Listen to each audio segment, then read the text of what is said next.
What's up mga ka-Berks?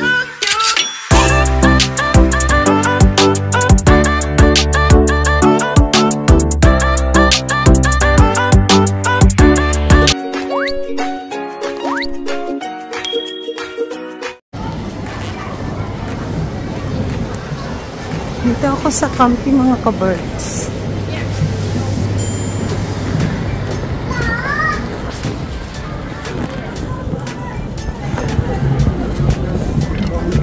Hindi nga pang palabas doon. Ayan o. Daming tao dito sa camping. Palabas yata gawa ng sa Chinese New Year. Ayan o. May dragon dance.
Dito isang bida-bida, ayan o.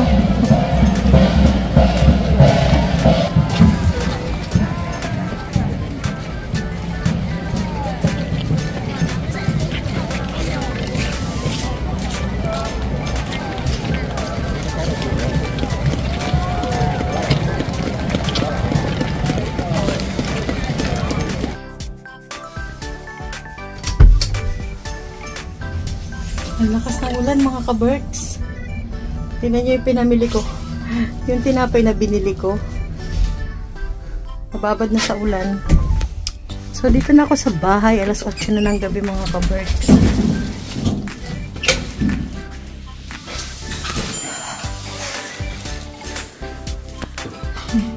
Basang-basa yung jacket ko.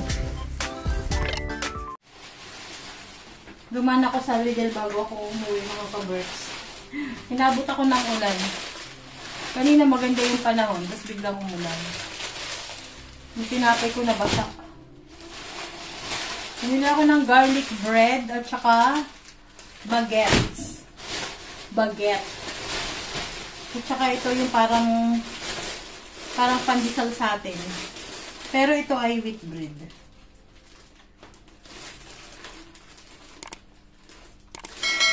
Ren, saan gawa to? Itong Monivilla.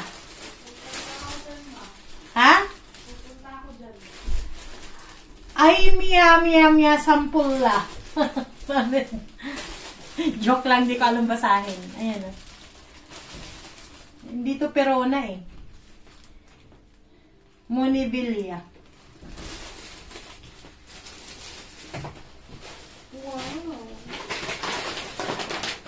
Oh, wala na tayong dishwashing soap.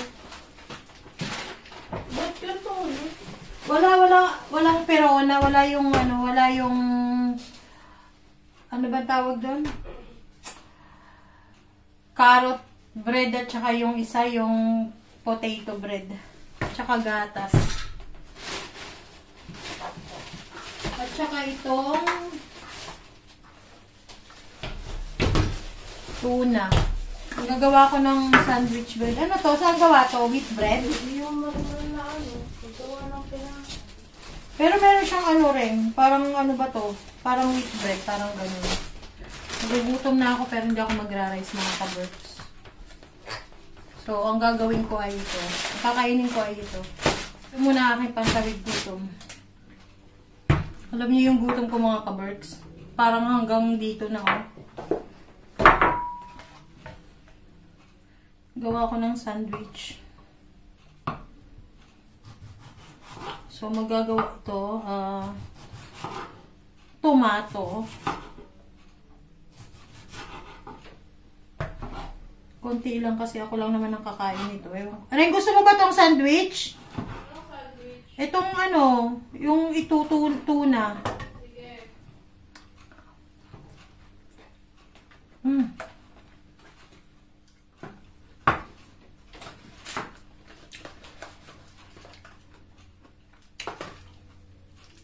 Nakalimutan akong bumili ng mozzarella. Yung blue cheese na lang yung kainin na, yung ilagay natin. Bakit di ba pwede? Huwag mo lagyan ng blue cheese yung akin. Bakit? Ayoko na. Wala nang gagamit ito.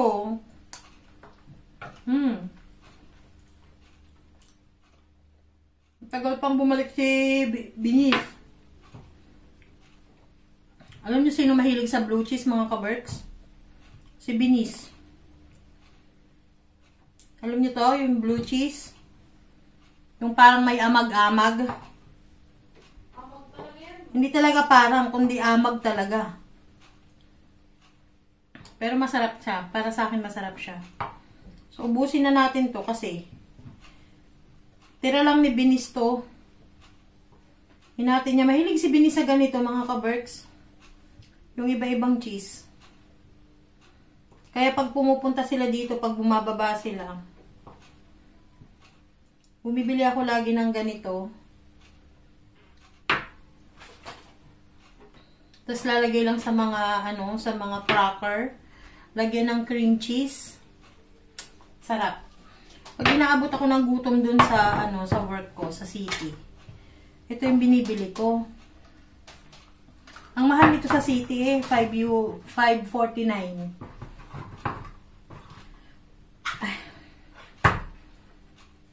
Nagre-crave ako sa ganito. Actually, kahapon bumili ako dito sa, ano, sa city. Tuna to with olive oil.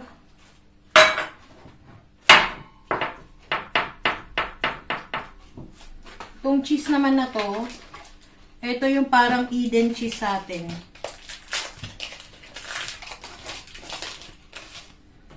Parang Eden cheese sa Pilipinas. Pero mas masarap sana to kung mozzarella. Kalimutan kong bumili ng mozzarella. So, shoutout ko kayo. Magsha-shoutout ako kayo mga ka-birds. Kasi merong mga nagpapabati sa inyo ng birthday.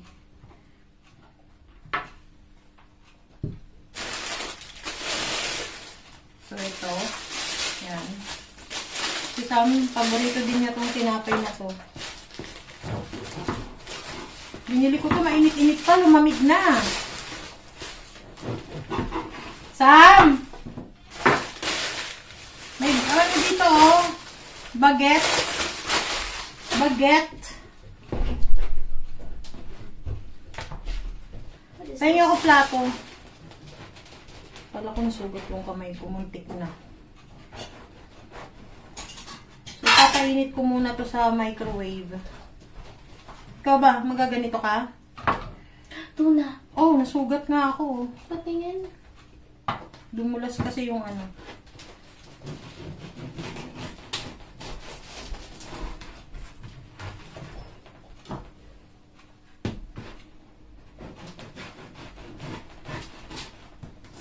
ipapainit ko muna sa microwave.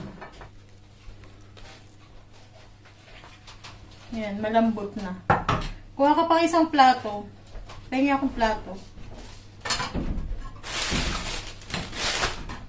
So, ganito lang ang gagawin ko niyan, mga ka-berks.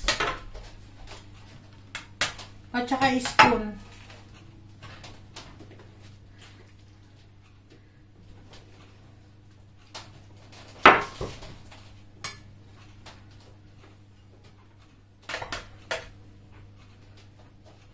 Lagyan natin ng blue cheese. Kayo na maglagay ng sa inyo.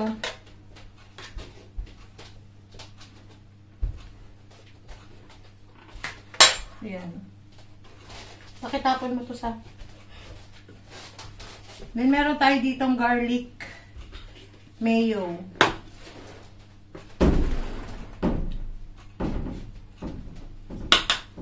At saka ito naman yung ordinaryong mayo lang. Yung plain.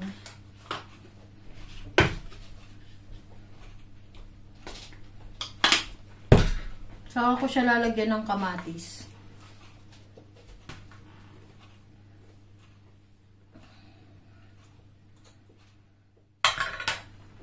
So, yan. Wala akong dahon, nakalimutan kong bumili. Kalimutan kong bumili ng lettuce. Kain muna ako mga ka-berks. Kain kayo mga ka-berks.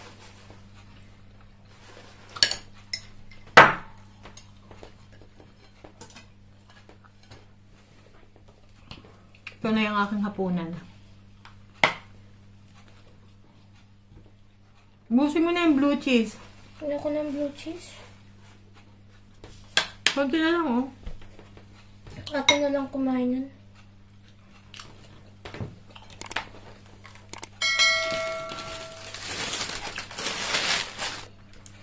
Shoutout tayo mga ka-berks. Shoutout Susie Aben. Pilipina living in Korea. Annalyn Yanko, Lilibet Hipolito, Andrea Manzano, Chai, shout out, Marilu Blankenship, shout out po, Christina Ausa, shout out Ate Mai Minyosa, Merlin Capon, Nena Maestre Pancho, shout out po. Marivic Flores, shout out po sa apo niya na si Average Sebastian na magbo-birthday ngayong araw na to. Today is January 29. Happy birthday! Shout out kay Jackie Hofer Schaffer. Liza Lapides, Jollibee ako pandagdag, Sibulning Biye, Kyle Gabriel, shout out, Cecil, Maribel Engson, Perla Intong, Maria Angela Balancio, shout out po. Eva Kachina, Juliet, Tess Alvarez, shout out po. Mary Jane Bugaville, Daisy Badil, Miss D, Analiza Espanyola, shout out po. Elsa Maglalang, and Ameline Yanko. Shoutout ko po next time yung iba, mga ka-berks. At happy birthday po sa lahat ng mga magbo-birthday ngayong buwan na to ng January. Wish you all the best. Ang gara ng wish, no?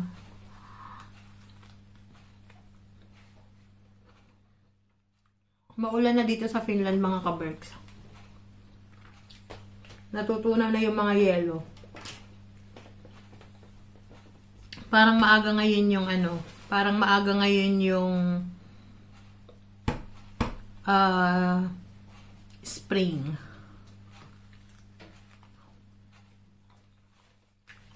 Kumusta kayo dyan sa Pilipinas, mga ka-Berks? Kumusta yung mga nakapanood ng balita sa GMA 7 tungkol dito sa Finland? Na sumasahod ng 90,000 pesos a month. Misleading, mga ka-Berks. Misleading news. Misleading information. Alam nyo kung bakit, mga ka-Berks? Mahigit pa dun yung sinasahod.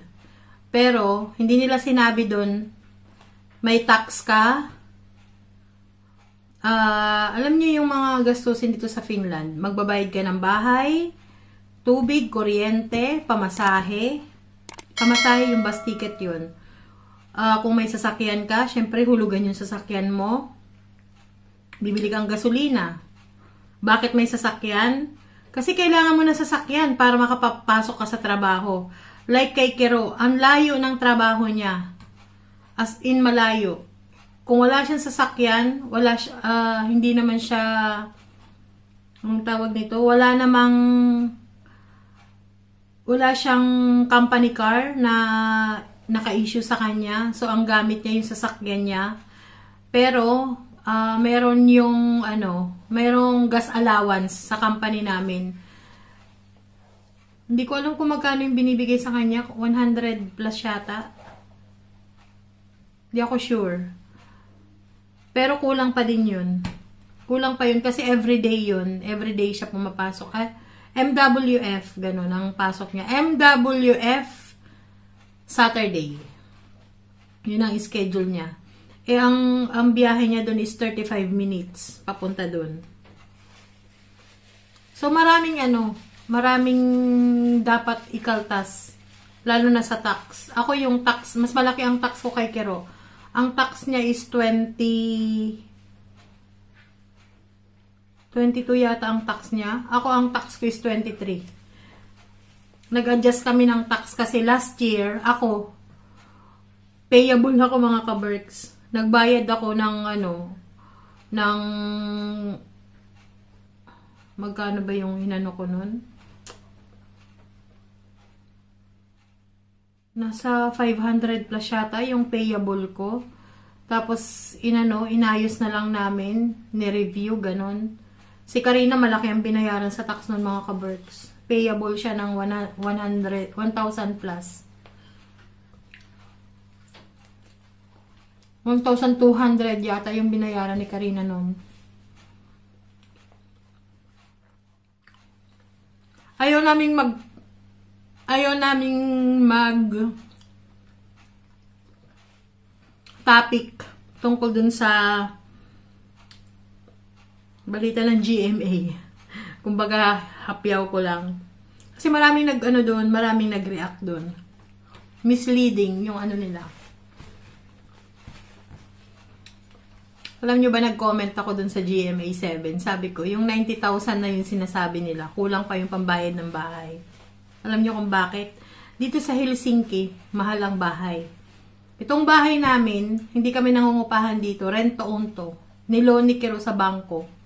Ang bahay pa lang namin is 400 plus yung bahay namin plus yung Vastike. Yung Vastike, anong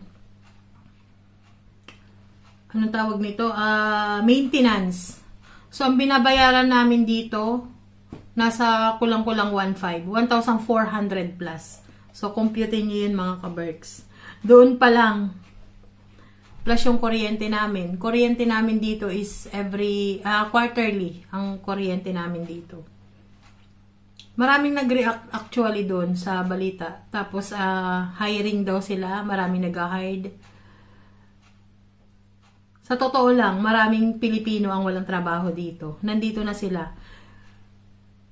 Nagtaas kasi, nagbago ang batas nila dito. Nagtaas yung yung income na kailangan mong maabot para ang tawag nito, yung pinakaano nila, minimum nila. Ganon. Nagtaas sila. Kaya maraming Pilipino din dito yung kulang ang oras sa trabaho. Tapos pag nag-renew ka ng visa, negative. Maraming ganyan sa company namin, mga ka-Berks. Ayoko lang mag-ano. Pero marami. Actually, marami na denied sa mga katrabaho namin na nag-renew ng visa. So, yun lang mga ka-Berks. Na-share ko lang. Siguro bibigyan namin yan ng panahon na i-discuss sa inyo. Ikwento namin sa inyo yung tungkol dito sa kalagayan sa Finland. Hindi naman makikinig yung mga yan. Pero, binash ako mga ka-Berks, alam nyo ba? Binash ako dun sa GMA News. Ha? Kasi nag-comment nga ako dun. Sabi ko, kulang yung balita nila. Kulang yung paghati nila. Misleading nga. Misleading yung ginawa nila. Sabi nung ibang nag-comment dun, sumagot sa akin, kesyo daw, discourage ko daw. Hindi yun. Dun tayo sa real talk. Dun tayo sa realidad. Ma, ang dami na nagsabi ng mga taga-Finland. May Oo. mga nakita din ako influencer na taga-Finland.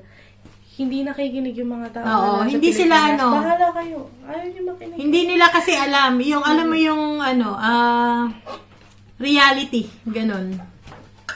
Expectation versus reality. Pero maganda ang benefits dito sa Finland. Lalo na kung may pamilya ka. Bakit? Kapag nagbabayad ka ng tax, ang makikinabang yung mga anak mo. Pero pag single ka, lugi ka. Malaki ang diferensya ng nagtatrabaho dito ng single sa may pamilya. Kapag single ka, syempre mas konti ang bayarin mo. Yun, makakasave ka kahit papano. Or makakasave ka talaga. Kasi kung may ka-share ka sa bahay, ganun. Kung magre-rent ka naman ng sarili mo, pinakamurang rent dito is nasa 800. Depende sa sukat ng unit. Itong sa amin nga, yun nga, sabi ko sa inyo mga ka-Berks, 1,400 plus tong bahay namin na to. So, pagkain nyo pa, ganun. Kami ang konsumo namin sa pagkain, mga nasa 500. 300 to 500, ganun. Kasi pag nag-grocery kami niyan, one time, 300 yun. Yun yung sa grocery yun, ha. Hindi pa kasama yun yung mga tinatinapay, mga gatas-gatas, yung mga pasingit-singit ba. May luho mo pa. Wala man tayong luho. Ang luho natin pagkain Siyempre, lang. kapag sinama mo doon sa 1,600, yung padala mo pang pera sa pamilya. Yung bigay natin, wala. Hindi mo nakakount yun. Yun dito lang yung expenses natin dito sa Finland. Kaya wag kayong magtaka mga ka-Berks. Ang daming nagtataka sa inyo, sabi niyo hindi kami nagpapahinga. May pahinga pa naman kami. Yun yung dahilan. Kasi kailangan mong triple job. Si Kiro, ano yan? Ilan ang trabaho niya? 1, meron siya yung panggabi. Meron siyang stairs, yung hagdan. Ibang kumpanya yon, ibang kumpanya yung panggabi, ibang kumpanya yung hagdan, ibang kumpanya yung sa tusula. Yan, 3. 3 ang trabaho ni Kero. Ako din, 3 din. 3 din ang trabaho ko. Pero, ang pinaka full time ko is yung panggabi ko. Yung pang-umaga ko, ay lang yun, ilang hours lang. Pati yung isa, ilang hours lang yun. So, 3 kumpanya ang pinapasukan namin. Yun yung dahilan mga ka-Berks kung bakit nagtataka kayo na halos hindi na kami natutulog. Kasi kulang. Doon na tayo sa totoo. Pero pa nagsabi siguro daw maluho kami.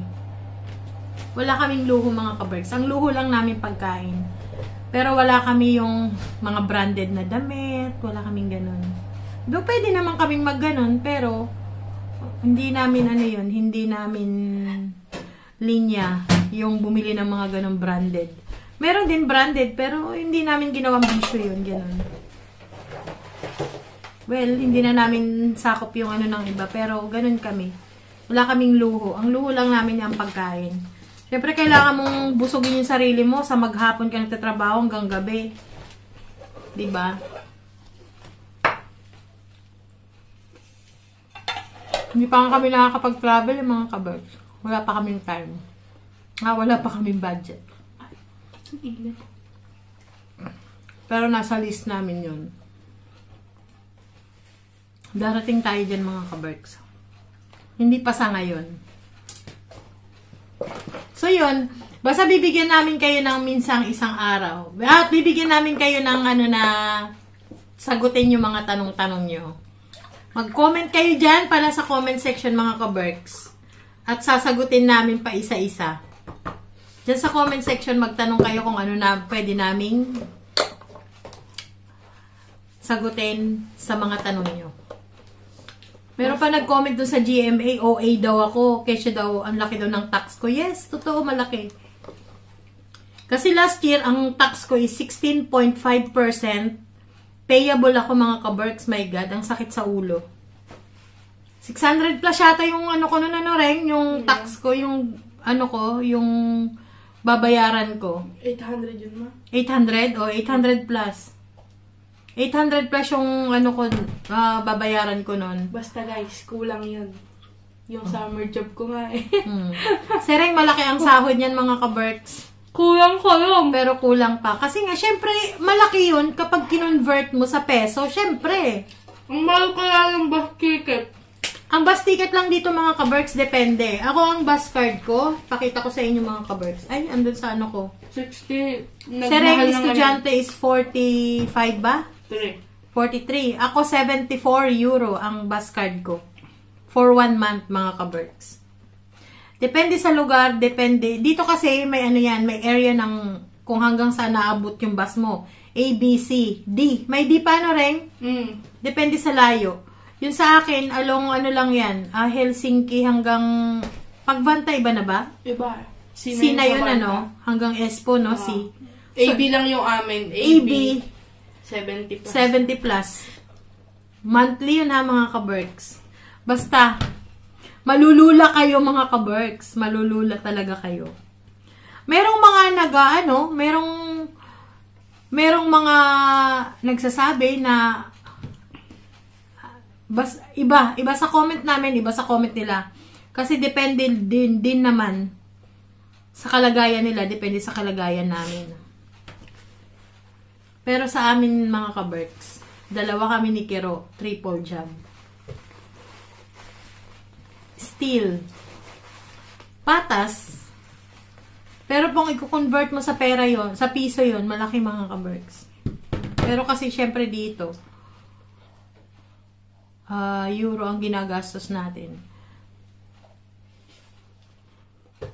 Pero okay pa din kaysa nasa Pilipinas ka na nagpapakapagod ka sa trabaho tapos maliit ang sahod.